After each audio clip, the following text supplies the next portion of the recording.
Hi friends, ఎలా ఉన్నారండి? అందరు బాగున్నారా? నేను కూడా చాలా బాగున్నాను.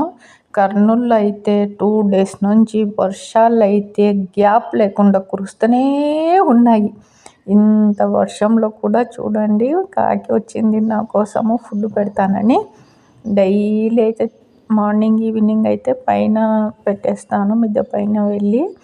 ఇది మిస్ అయినట్టుంది, మళ్ళీ సపరేట్గా వచ్చిందనమాట. సరే అని ఇప్పుడు ఇక్కడ కొంచెము రొట్టె ముక్క పెడితే తీసుకొని వెళ్ళిపోయింది. కాకులు అయితే రోజు డైలీ కాకులు, కుక్కలు, ఇంకా ఎక్కువ ఎనిమల్స్, బర్డ్సే నా ఫ్రెండ్స్ అనమాట. ఎక్కువ నేను వీళ్ళతోనే టైం ఎక్కువ స్పెండ్ చేసేకి ఇష్టపడతాను. ఎందుకంటే ఇవి చాలా అన్కండిషనల్ లవ్ ఇస్తాయి అన్నమాట. ఎప్పుడైనా చూడండి మీరు, ఎంత క్యూట్గా, ఎంత బాగుంటాయో. వీళ్ళతోటిగా స్నేహం చేయండి, తిరిగి మీకు రెట్టింపు స్నేహం అందిస్తాయి అన్నమాట.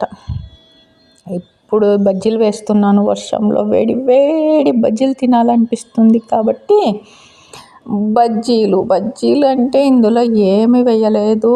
ఎక్కువ చాలామంది ఇంకా ఏమేమో ధనియా పౌడర్, జీరా పౌడర్ వేస్తారు. నేను ఏమి లేదు, ఉప్పు, సోలా పొడి, ఇంకా కొంచెం వాము కలిపేసాను.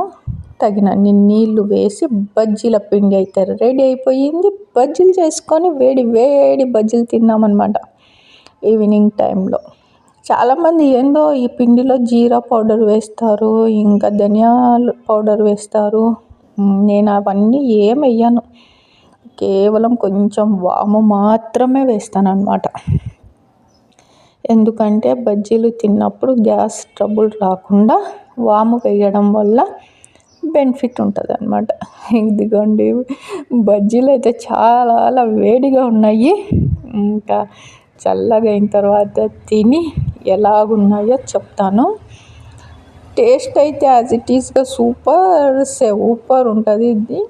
ఎందుకంటే నేను చాలా ఓపికతో, సహనంతో చేస్తాను వంటలు. అంటే గజిబిజిగా ఏదో ఉరుగులు పరుగులుగా చెయ్యను అన్నమాట. నాకే వంట అంటే ఇష్టము. కొద్దిగా టైం తీసుకొని కానీ మంచిగా నిదానంగా సిమ్లో చేయడం వల్ల వంటలకి టేస్ట్ వస్తుంది. ఇంకా స్పీడ్గా విసుక్కుంటూ చేసినామంటే వంటలు ఏదో ఒకటి మిస్టేక్ అవుతుంది అన్నమాట. మాడిపోవడమో, ఉప్పు ఎక్కువ అవ్వడమో, కారం ఎక్కువ అవ్వడమో ఇలాగా. అందుకని వంట చేసేటప్పుడు హ్యాపీగా చేయాలి, రుచి బాగుంటుంది. సంతోషంగా దేవునికి కృతజ్ఞత తెలుపుకొని తినాలి. అన్నం తినేటప్పుడు మర్చిపోకుండా దేవునికి థ్యాంక్స్ చెప్పండి. బాయ్.